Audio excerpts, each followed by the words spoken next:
High বন্ধুরা, আজ শুক্রবার। আজ আমরা অনুকূল ঠাকুরের নামে নিরামিষ খাই। তার জন্য আমি বানিয়েছি টকের ডাল আর বড়বড়ি ভাজা হচ্ছে। আর আমি এখানে করব ইঁচড় আলুর একটা রেসিপি। ওর জন্য আমি ইঁচড় আলুগুলোকে আগের থেকে ভালো করে সিদ্ধ করে নিয়েছি। এবার এটাকে জল নিগড়াতে দেবো আর আমি মশলাটা রেডি করে নেব। এবার আমি মশলাটা মিক্সিতে রেডি করছি। নিচ্ছি কাঁচা লঙ্কা, জিরে, আর নিচ্ছি আদা, আর দিচ্ছি এর সঙ্গে টমেটোর আর গরম মশলা। এটা আমি একবারে মিক্সিতে বানিয়ে নেব। এবার আমি আগে থেকে কড়াইয়ে 2-3টে শুকনো লঙ্কা আর 2-3টে তেজপাতা দিয়েছি। এবার আমি দেবো সর্ষের তেল।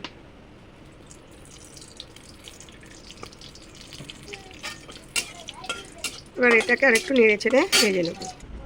আমার তেজপাতা শুকনো লঙ্কা ভাজা হয়ে গেছে। এবার আমি দিয়ে দেবো আগে থেকে বেটে রাখা মশলাটা।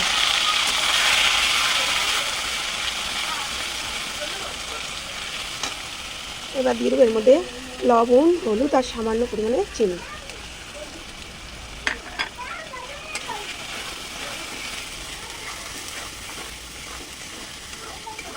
এবার মশলাটা আমি ভালো করে কষিয়ে নেব।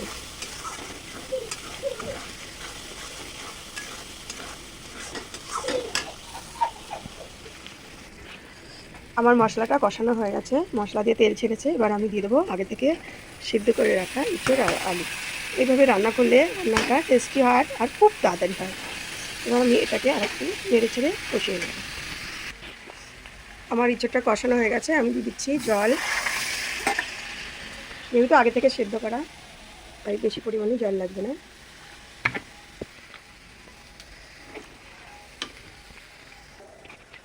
এবার আমি ইঁচড়টাকে কিছু সময়ের জন্য ঢেকে ফুটিয়ে নেব।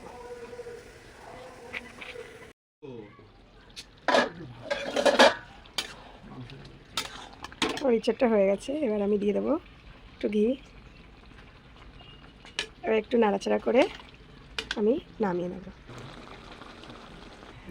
আমার ইঁচড়টা হয়ে গেছে, নামিয়ে নিয়েছি। এটা খুব টেস্টি এবং হেলদি। বাই বাই বন্ধুরা, অবশ্যই আপনারা বাড়িতে বানাবেন।